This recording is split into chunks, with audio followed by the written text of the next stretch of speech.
Ladies and gentlemen, welcome again to the third symposium on the EU's transatlantic security policy and the EU's common security and defense policy. It is a great pleasure for me to welcome to the podium Mr. Maciej Popowski and Mrs. Nuland from the State Department, and please welcome them to the stage. Thank you.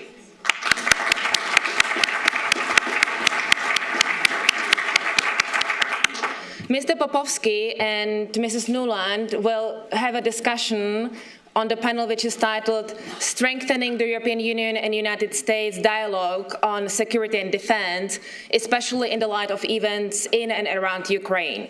It is a great pleasure for me as well to welcome Heather Conley. She's the Senior Fellow and also the Director of the Euro Program of the CSIS, and she will moderate the debate. Thank you. Well, good morning, everyone. Delighted to be with you. We have a lot to talk about and a very short period of time to talk, so we're going to have a power conversation with two powerful diplomats. We're delighted to have Maciej Popowski, the Deputy Secretary General of the European External Action Service, and, of course, Toria Nuland, Assistant Secretary of State for Europe and Eurasia. If I saw my news bulletins before coming here, the Council of Europe meeting just finished up in Vienna with Minister Lavrov saying that he did not see futility in future discussions in Geneva. Perhaps, though, if representatives from eastern and southern Ukraine could be part of that, that may be more interesting, and felt that the May 25th elections should be potentially postponed because of the unrest.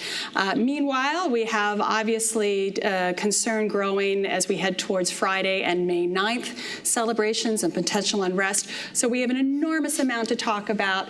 Maciej, we're going to turn to you for some opening comments, and then Toria, just jump in. I'm going to moderate a little bit from here, and then I told the earlier sessions, this is a tough audience, guys, and they throw some pretty fastballs and some curveballs, so we will watch for that.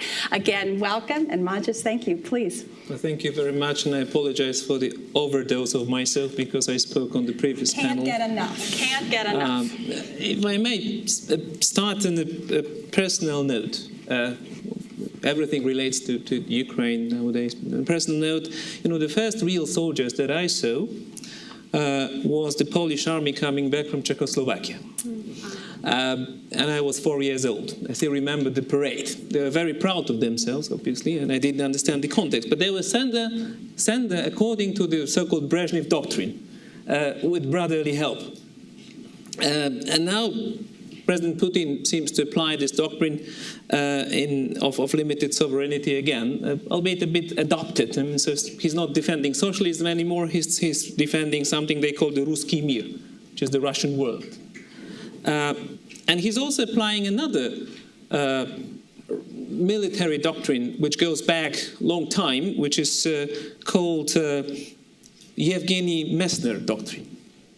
This is exactly what's happening now in Eastern Europe. That was a doctrine formulated by a former officer of the White Russian Army called Yevgeny Messner, and he wrote a book called Mutiny or the Name of the Third World War. And he predicted that the future wars would be waged by small terrorist cells and special forces, gaining influence by subversion and organized revolutions rather than through traditional warfare. It's exactly what we are seeing in Eastern Ukraine. What does it mean for the United States and the EU? Firstly, we are faced with a certain continuity with a sort of Russian-Soviet imperial approach to foreign policy. And which in President Putin's eyes is supposed to culminate in his pet project of a Eurasian Union. And secondly, and this is something we discussed this morning, the post-World War II order was based on the rejection of power, and yet power politics is back with a vengeance, and we need to draw consequences from that. So we have to get serious about our commitment to security and defense. Again, I don't want to be repetitive, so I will only quote a Roman maxim, which is still very true: si vis pacem para bellum. If you want peace, you need to prepare for war. Unfortunately, that's as simple as that. We all remember the calls across the Atlantic for the Europeans to get their act together and to start doing serious work on defense. And this is today more justified than ever, but because we are seeing a conventional war, be it an atypical but a conventional war taking place at our very border. And this is serious enough. So what are the consequences, the risk and the opportunities, very briefly? First, well, Putin is a personal reconquista. I mean, he wants to re-establish an empire. But if all goes well, from our point of view, he may go down in history as a great integrator of the West. Because he managed to bring the transatlantic community closer together in the last, than it has ever been, at least in the last 15 years or so. I think everybody agrees that Ukraine is a strategic game changer. It's having a major impact on the very understanding of security, both at NATO and the European Union, on both sides of the Atlantic. And I have no doubt that this understanding will have a major impact on the future assessment of the strategic environment that the future High Representative, the one's going to succeed Cathy Ashton, is supposed to present to the EU member states in 2015. That was one of the many taskings given to us collectively, including the next High Representative by the European Council in December. I hope that the threat perception in Europe is going to change. We've always had this problem with the common threat perception in Europe, and this is a unique opportunity to be a bit more, to be on the same line and to not to ignore the less traditional threats like the one we are facing in Ukraine now. Our public needs to accept that security requires an effort, has a price tag. I mean, we discussed it again this morning, so I'm sorry for being repetitive to the public. But this is really the moment to get serious. And we need to hammer this message home on both sides of the Atlantic, but perhaps even more in Europe, that we need to accept that there is a certain price to be paid for security. This is not something we can take for granted. This crisis is also an opportunity for a new opening in the EU-NATO relationship, which is happening to a certain extent, even though the main issue the main difficulty, institutional or political difficulty, is not resolved, but there is willingness on both sides to engage more.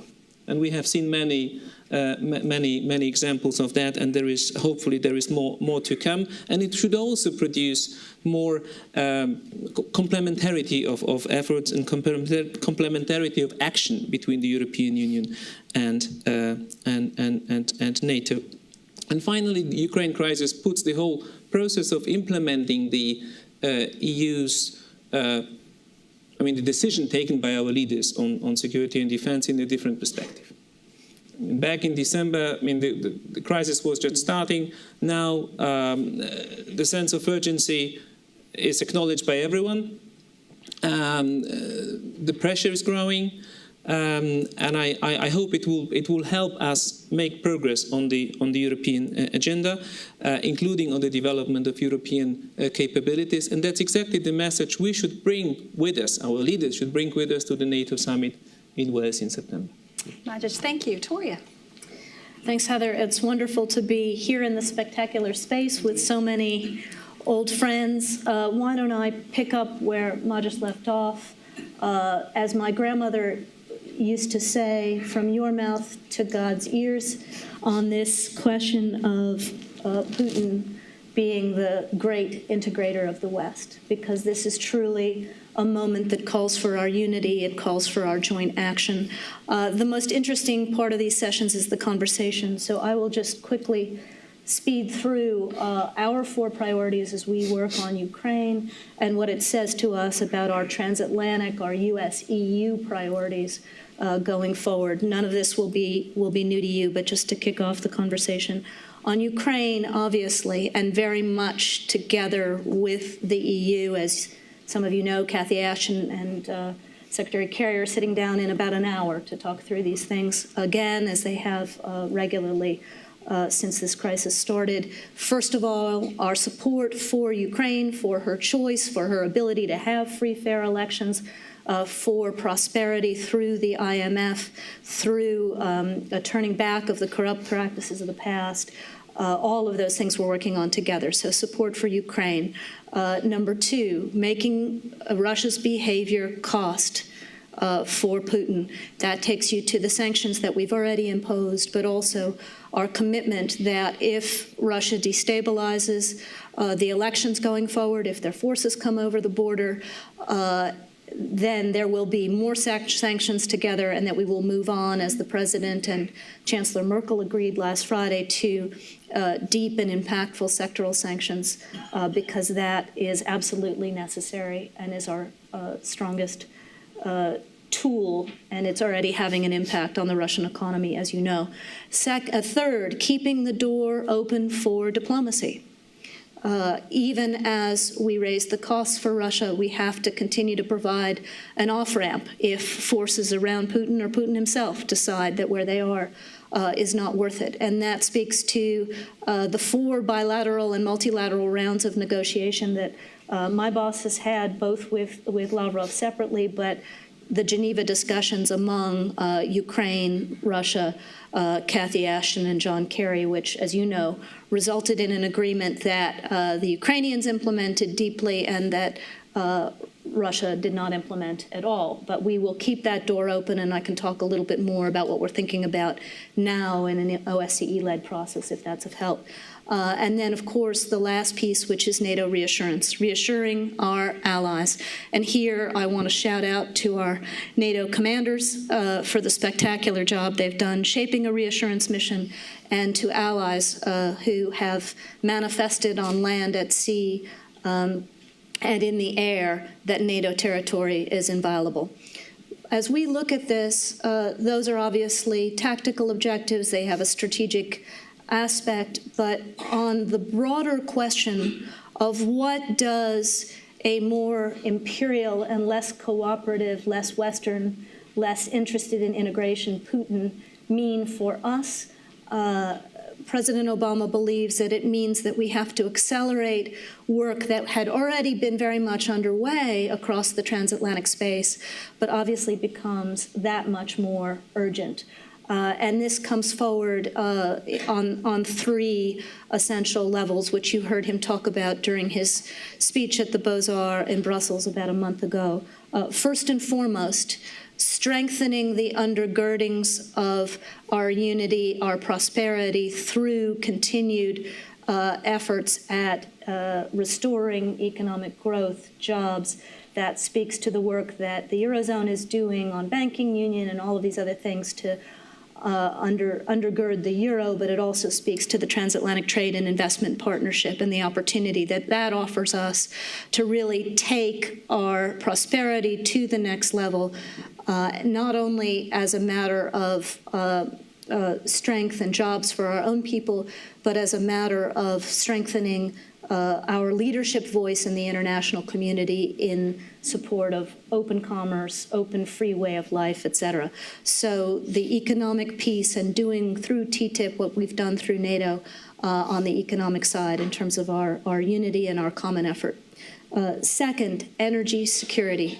We've all said it, now we got it. We've all talked the talk, now we got to walk the walk. Energy security is hard security, and it's also prosperity. Europeans pay too much for energy, still too dependent on Gazprom, and there are about 1,001 ways to address this, and all of these things need to be addressed together, both within the European space, but also across the Atlantic, and we're talking about everything from full implementation of the EU's third energy package, to really building those energy connectors around Europe that allow the market to be more vibrant, that allow costs to go down, LNG from the U.S., ensuring that LNG that we are releasing onto the market actually ends up in Europe because it is competitive, it can move around.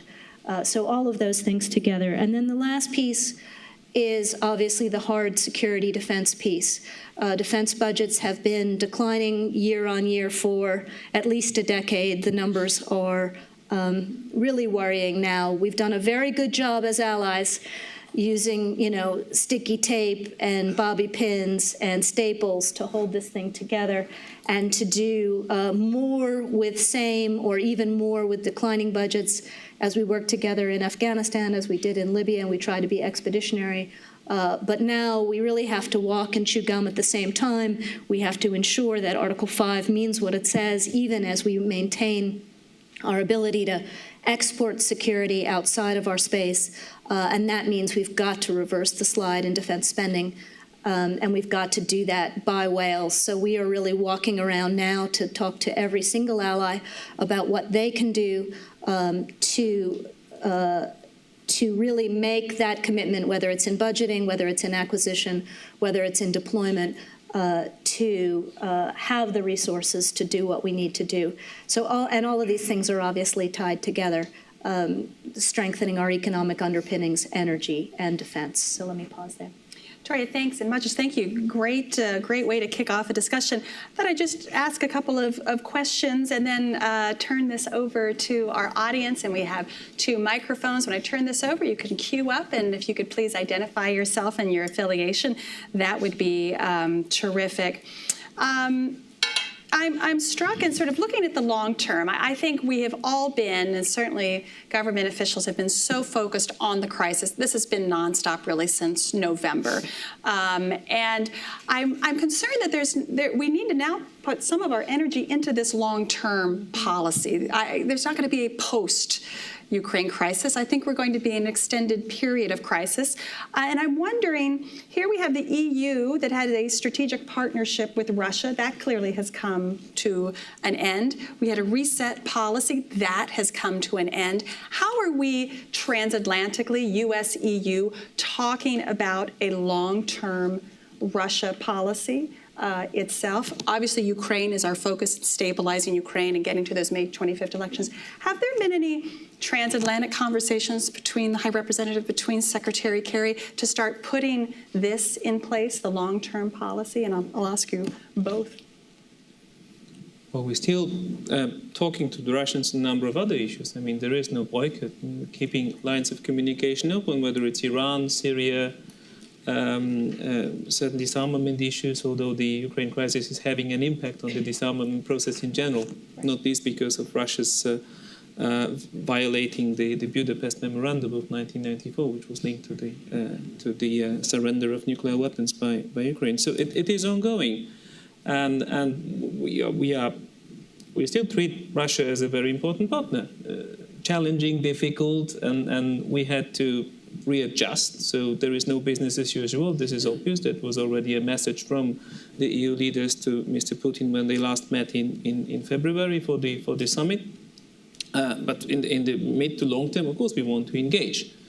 But we would also expect some reciprocity, which is not always the case. But also in Ukraine, I mean, we're also looking at the mid to long term. And Victoria mentioned the macroeconomic stabilization and the fight against corruption, which are the pillars for the future Ukrainian state. We also very much engage financially through all kinds of financial instruments, but also starting, I mean, or maybe not starting, but reorienting our institution building projects in Ukraine, which is key. I mean, if the government if the country is there to stay and to become a reliable European state, it needs to rebuild institutions, and it needs to regain trust in public institutions, which has been heavily affected by the crisis, especially by the Maidan events of last year.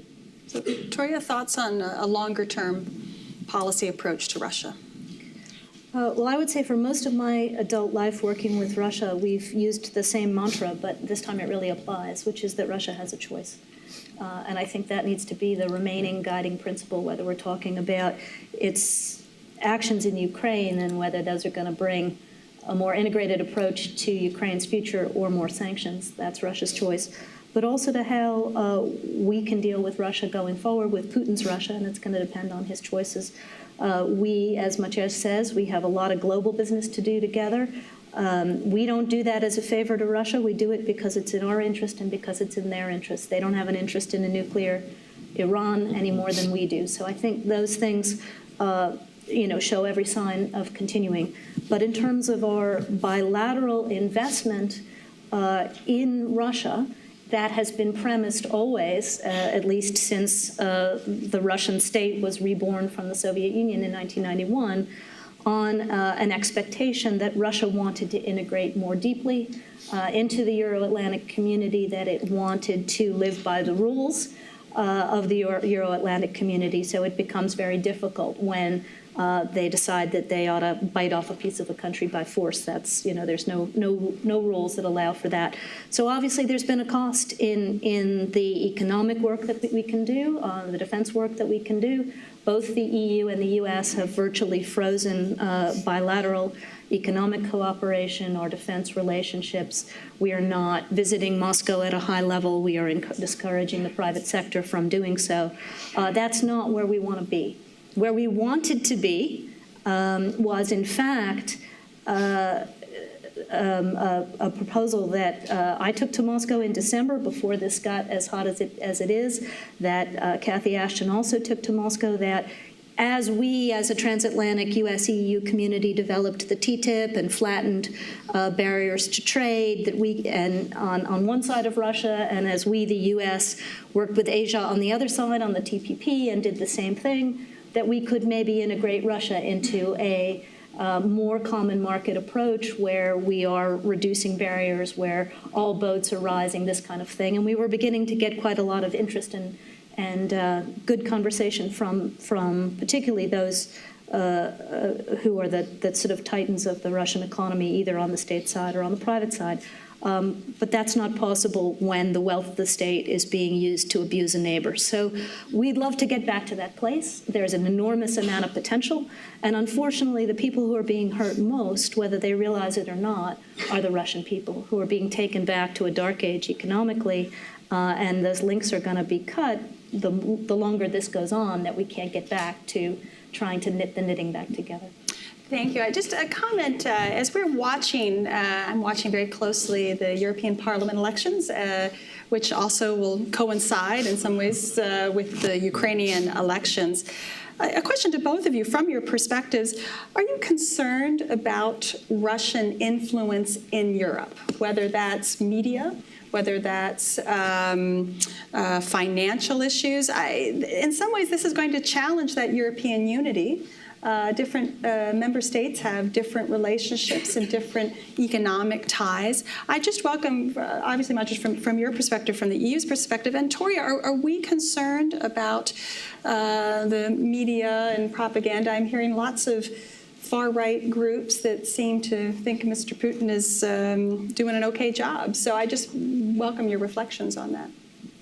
Well, there's no doubt some Russian influence in Europe, whether it's in the business community or media.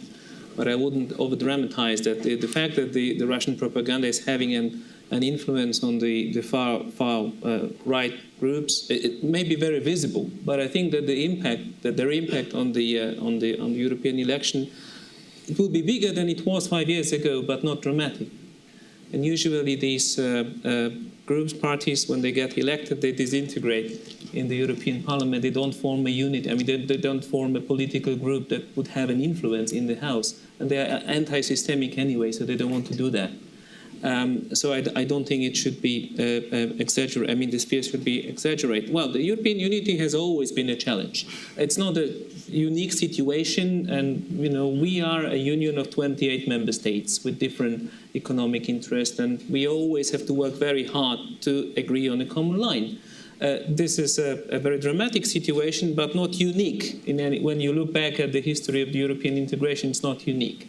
So it always takes time for us to arrive at certain decisions, but that's in the nature of the European Union. We're not a unitary state.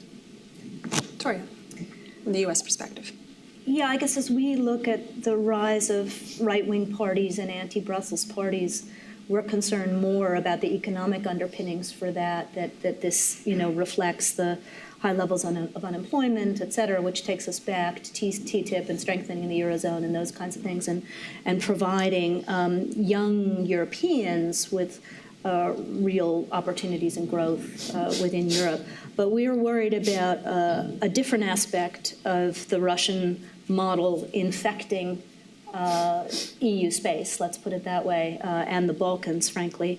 And that's this toxic nexus between oligarchical governance and corruption, where dirty money buys politicians who go into parliaments and undercut democratic structures, whether it's free judiciaries, whether it's the NGO sector, whether it's free media, who also, the same folks, buy media companies and close down a diversity of view. And, you know, we are seeing dangerous trends in these directions in many countries now of Central Europe. They know who they are. I've had leaders in the Baltics say that they're worried about this, and obviously in the Balkans. And then the question the countries have to ask themselves, and we're increasingly having this conversation with individual EU members, is whether this is not in fact also a risk to state sovereignty and to EU sovereignty, as there are aggressive efforts to buy the energy sector, to buy other heights of the economy. Not to mention, as I said, aggressively closing space for dissent, for different voices, for NGOs, for free media. So it's something that we're talking to individual EU members about, but we're also talking to the Commission about whether we can work together to highlight this and to put in place, to strengthen open government partnership principles and fundamentals that make it harder for this to happen. Absolutely. Last question. Both sides of the Atlantic have a big public opinion problem. We're not quite ready for this crisis. My sense is we have Americans not necessarily thinking this is an appropriate issue for the United States to engage. Americans who can't find Ukraine. There you go. We have a lot more work to do in the think tank community for that good education. Maciej, also in European public opinion. I mean, obviously the impact of the economic crisis and elsewhere. Do we have a leadership deficit here? President Obama has yet to speak to the American people directly about this, and there have been some, Dr. Brzezinski and others, calling for a direct address, or maybe addressing members of Congress. What does this mean? We also have not heard from individual European leaders. Chancellor Merkel would be my first candidate, because German public opinion is certainly moving around quite a bit, to explain what's happened, what's at stake, and why does the United States, why do European countries need to focus on the areas that you both have articulated? Seriousness, this is going to be a significant event. Are we doing enough to shape public opinion, or are we following public opinion? Tori, I'll start with you. Well, we obviously have to do a lot more, I think, on both sides of the Atlantic to help the American people understand what's at stake here, Europeans understand, but also speaking in harmony. Although I think I would be a little less harsh than you were, Heather, with regard to where our leaders have been. Ukraine, Russia, the challenge this poses was the #1 topic on the president's March trip to Europe. It was the centerpiece of the speech that he gave. It was the centerpiece of the press conference that he stood next to Merkel and gave on Friday, including talking about what we have to do together. For us, it's always a little bit of a challenge, because Putin would like nothing better than to make this a U.S.-Russia standoff. That is not an appropriate way to think about this. We're not going back to the Cold War. Nobody wants to do that. So I think the degree to which U.S. and Europe talk about it more together and publicly, that helps on both sides of the Atlantic. Absolutely, Maciej. Indeed, the Putin's behavior policy has been an eye-opener for many European leaders. So for those who still wanted to give him a benefit of a doubt after more than 10 years or 15 years he's been around. This is no longer the case. Of course, we need to work on the public opinion. We need to do more, and we need to do better. I mean, Europe is now still at the process of recovering from the crisis. So the attention of the last few years of our collective leadership, whether it's Brussels institutions or national governments, was the economic crisis. Now it has to shift to a different kind of crisis management, which is not obvious, because we are still coping with youth unemployment. We are still coping with recession in some countries, although there are signs of improvement. And there was a report published by the Commission only yesterday showing clear signs of recovery across Europe, with 2 or 3 exceptions only. But this is not obvious, so we need to do more work. We are now already in the middle of a leadership change. So we are now looking forward to, as the Chinese would call it, a new generation of European leaders that are going to emerge after the European election, and that would be a major challenge for them too. Let me just add one point here that I think we didn't touch on, which I'm sure the audience is thinking about, which is the virulence of the propaganda coming from Russia. And that's something else that we just were not prepared for. Frankly, I've never seen it in my lifetime, including during the Soviet period, that, you know, it's one thing to aggressively put forward your narrative. It's another thing to have truth not actually be a requirement for what is said from state platforms. So this is something where we've really got to do better together. We used to know how to do this, to respond rapidly and clearly, and to use the highest technology to get to our people. I think we have not had enough European intellectual voices speaking out about the stakes. We are starting to have quite a bit of that on this side of the Atlantic, but I think as Maciej says, there's a lot of concern that the first priority of Europe, which is obviously recovery, potentially is at risk if you have to take tougher measures to respond to this. So those two things have to be reconciled, and that's the conversation that we'd like to hear more strongly on both sides of the Atlantic. Well, I think President Putin has even today just announced a the new crackdown on internet usage. Right. It's just the tightening, new police officers. Right. We're just seeing an incredible tightening. All right, I warmed you up. Are you ready for these guys? All right. Well, please, the microphones are to both sides. Please introduce yourself, and we will go from there. Oh, you're going to pass the microphones. Let me just make sure Great. We have a question right down here. Right here. Right here? I think this woman thought she... Thank you. Fantastic. Thank you very much. Speak closely. Speak closely to the microphone. University. Can you hear me? Yeah.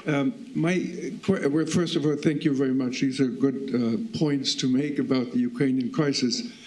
My question is about the European role in the whole effort. And the question is, of course, along the lines, and are we doing enough? I think it's not only about shaping public opinion. I think the emergency is critical. Time is of the essence. We have about 19 days, if I count correctly, to election day in Ukraine. It is very important to make sure that Putin doesn't have a chance to undermine that process, because that will have very bad long-term consequences. And the second, in my view, even more important question is, what are we doing in order to bolster up the Eastern Partnership? I mean, look at the Eastern Partnership and its role in the Ukrainian crisis right now. It is probably not very existent even. And we need to do a little more in order to make it work. And I understand, of course, that this requires a better relationship or dialogue with Russia, too, on the EU-Russia level. Merkel speaks to Putin, and that's good and certainly important. But we need to, strengthen the dialogue potential that Europe has with Russia. And I think not every possibility has been exhausted on that level. But again, I want to make the point that time is of the essence, and we need more in order to materially support the Ukraine and prevent a destabilization in the next few days. That is essential in my view. Thank you. Thank you. Speaking of that destabilization, we see this May 11th potential referendum for the People's Republic of Donetsk. I love your comment on that. And really that status of the Eastern Partnership. Moldova, Georgia signing their association agreements in June. We know the pressure will be enormous. And just wondering your thoughts on that. I don't know who'd like to tackle it first. Uh-oh. Maciej, go right ahead. Thank you. Well, first on the importance of the election, I cannot agree more. The election, the presidential election in Ukraine is key. We've done already a lot to help. Including through providing a lot of help to the OSCE, to the ODIHR observation, funding observers, providing them with material equipment. and not to speak about political support, because the objective of Russia is to disturb the process, to postpone the election, or to undermine the legitimacy of the future government. And there is a contradiction in terms, because they believe that the current government is not legitimate, and they would like to undermine the next one too. So this is indeed key, and there is a concentration on efforts to help to make the election happen. On the Eastern Partnership, first of all, the Ukraine crisis should not overshadow other partners. I mean, we have Moldova, we have Georgia, I mean, Armenia and has chosen a different path. Azerbaijan and Belarus are different cases. But there we need to make progress, and we need to protect them, and we need to anchor them even more in Europe. And this is already happening. I mean, the visa-free regime with Moldova is already in force. Which is a very tangible outcome of this policy. I mean, this is something that the Moldovan people can feel, and it has really worked in the Western Balkans when we abolished the visa obligation for the Western Balkan countries a few years ago, and the same will hold true for Moldova at some point. We'll get there also with Georgia, and we need to engage them in all other areas. Including in institution building, or even engaging in more security dialogue and cooperation. By the way, Georgia is going to send a sizable military contribution to our operation in the Central African Republic, 150 soldiers. Georgian soldiers going to Africa, not an obvious thing to do. And on the dialogue with Russia, we are fine with dialogue with Russia as long as we are not supposed or expected to negotiate our policies with Russia. So we are talking to Russians on the potential, at the technical level, the potential impact on for example, the association agreements with Eastern Partnership countries on our relations with Russia, but we are not going to renegotiate the agreements with the Russians only because they don't like them. Just to say, complete unity, I think, across the Atlantic between the U.S. and the EU, that the elections are absolutely crucial, and they are the essential element of Ukraine being able to choose its own future. They are what the Maidan fought for, that they're also what all the Ukrainians want in this awful, as you pointed out, tautology in the Russian position, that the current government's illegitimate, but the elections are illegitimate. So unless you choose the leader in Moscow, I'm not sure what they would consider legitimate. But, you know, the good news is that the polling indicates that more than 3/4 of Ukrainians across the country are excited about voting. I think it's important for all of us to say that if you actually care about the choice of people in the east of Ukraine, or people who come from different backgrounds, let them choose from among this slate of 23 candidates representing every single political and regional color of Ukraine. Do not, you know, that it is in fact the separatists who are denying free choice to the people of the East. So I think you'll see us, obviously, beginning with the Kerry Ashton press conference, really ramping up our rhetoric in that regard. But as you said, Heather, there are myriad risks here. Odessa was clearly an effort to light another city on fire. I think tragic as it was, it may well have backfired. But May 11th, where we have the potential for the Crimea playbook to be reenacted, is very, very worrying, where you have, a popular referendum on separatism that then Russia could support, whether it was just politically or whether it was with forces, and that obviously creates a Transnistria scenario. So that is something that we are watching extremely closely, and it'll be important for us to be vigilant. But that's exactly why, when Chancellor Merkel came to the Oval, she and President Obama agreed very clearly that whereas we had signaled that sectoral sanctions would kick in if the Russians came over the border with forces, we now see that they can do plenty of destabilizing short of that, and therefore we have to assert a new trigger, which is the integrity of the elections. Can you just both, what you can share with us, help us understand what does the election observer picture look like for May 25th? Yeah. Obviously, the OSCE observers and their kidnapping was a very strong signal about this. But if you can share with us, how many observers is the U.S. sending, EU through OSCE? I'd love to get a sense of what that package looks like. In fact, we just reviewed this morning inside the U.S. government. The OSCE is expected, ODIHR is expected to send more than 1,000 short-term monitors. They've got 200 long-term monitors on the ground. We are supporting an additional 3,000 monitors plus on top of that. We expect Europeans are also, whether it's from parliaments or whether it's from NGOs, will also contribute. And we now expect that this will be the best observed per capita election in the transatlantic space in many, many years. That's a different matter than whether there are going to have to be accommodations in places like Slavyansk if citizens are denied their opportunity to get to the polls. Right. And local policing is also going to be a very important thing to watch. Yeah, I was just going to say, are these observers going to be able to get to the east, to the south? The EU's response to election observers and just supporting May 25th? Yeah, we are going to support ODIHR. We are not going to deploy EU observers as such, because we never observe elections in OSCE countries. But we are going to fund 100 of those long-term observers from our budget. I mean, Europeans, EU member states and candidate countries.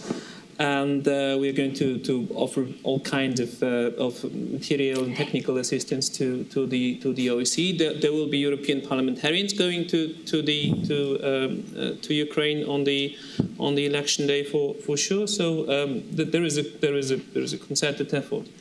Access and security will be challenging as it happens, but in a way I think it's a very well prepared election observation. Fantastic. The main thing is, will the Ukrainian people have the right to have their choice? Indeed. Absolutely. Well, that's a massive response. And I know we have about 5 more minutes, and so I want to take one quick fire round question, and then we'll close out. Way in the back, sir. Over there, please. Yeah, coming up to you. Thank you. Thank you very much. My name is Dominic Toxoff. I'm working here as a visiting fellow here at USIP. Just a few questions again on the elections, because I have the impression like these elections might even further deteriorate the situation in Ukraine, especially because the Party of Regions, Yanukovych party, has decided not really to take part in that, or it has several candidates. So like the people in the east and the south, or the Russian-speaking minorities, they don't really have, I think they don't really have a candidate who will be going in the second round of elections. How to deal with that? And wouldn't it like also be like a good idea to start first the constitutional process in order to see what kind of role the president might play in the future system, and then go on with the elections? Thank you. It was hoped that the constitutional reform process would at least be running a little bit tandem to this process, and the Party of Regions, it's vital for that Eastern voice to be heard. How does that impact the elections? Well, the process has started. It will not be accomplished by May the 25th, but the acting president, the prime minister, have made it very clear that they've launched the process of, for example, preparing the decentralization of the Ukrainian political system. It will take time. They are also taking advice from Council of Europe, Venice Commission, so it will materialize a bit later down the road, but it's not a reason to postpone the election, because we need a stable government, stable government system with new president, and then the new leadership will be able to accomplish that process that is badly needed. Everybody agrees on that, but it's also important for Eastern Ukrainians to accept that this process is going to meet their expectations. Victoria. Just to underscore that, I think the Ukrainians have done a terrible job of explaining to the world that the constitutional reform process is already very vibrant. Even just today, they had a second broad national meeting in Kyiv, where they invited folks from the regions to talk about how this decentralization might work. I think they focused today on Kharkiv and on Lviv. They had last week a 200-person meeting in which every region of the country was invited to send representatives. The hope and expectation is that at least a draft of presidential powers will be clear before people go and vote for the president. And then there's this new idea, which may or may not come forward, and our diplomacy may impact this over the next week, of potentially having an additional question on the ballot on May 25th along the lines of, do you support broad decentralization within a unitary state, just to make it clear to voters that that is needed and expected, as you say. But I would refer you to some of the speeches that Prime Minister Yatsenyuk and President Turchinov have given, including the speech that Yatsenyuk gave at the Atlantic Council here, where he talked about devolving virtually all authority to the regions with the exception of foreign policy, defense, and some justice. So complete budgeting authority, electing their own leaders. So there's a lot going on, but this is the issue. Are the people of the East going to have a chance to vote for the candidate of their choice to take this forward and lead the country? There are 4 Party of Regions candidates in the election. You know, in this kind of an election, you know, outsiders can't be blamed if a party splits and fields 4 candidates instead of 1 or 2. But it is the most pluralistic election that there's ever been in Ukraine, and far more pluralistic than anything that's been seen in Russia. Serious issue, strong transatlantic unity. Thank you, Maciej. Thank you, Toria. This was a great conversation. Thank you for joining us. Thank you.